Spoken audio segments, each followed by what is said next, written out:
Sim, eu tenho que perguntar. Senhor, você não recebeu mensagem a Vice Espírito mandar para você? Eu venho de Haiti, eu sou brasileiro. Eu venho de Haiti, eu sou brasileiro. Eu sou o presidente do Vice Espírito escolhe. Você sabe muito bem. Você sabe muito bem que Vice Espírito meu escolhe para dirigir o país. Você está entendendo bem, você está entendendo, estou falando brasileiro. Você não acabou, você está recebendo mensagem no meu celular. Todo mundo, todo brasileiro está recebendo mensagem no seu celular. Você está recebendo mensagem da Vice Espírito mandar para você. Você não é presidente mais.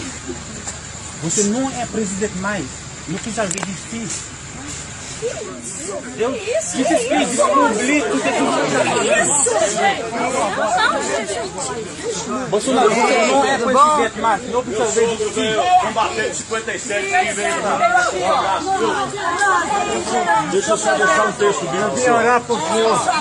Esse senhor aqui quer fazer uma oração.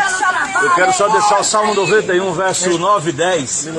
Diz assim: fizeste do Senhor o seu refúgio e a sua habitação, portanto, praga nenhuma chegará à tua terra. Em nome de Jesus. Essa é uma bênção de Deus sobre a sua vida. Em nome de Jesus. E esse senhor está aqui e diz que quer fazer uma oração para o senhor. Antes de você ser candidato, a primeira vez que foi internado, fui orar para o senhor, deixei bilhete para o senhor 2 vezes.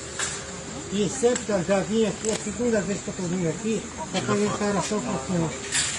O senhor pode atender, eu espero para atender pessoal.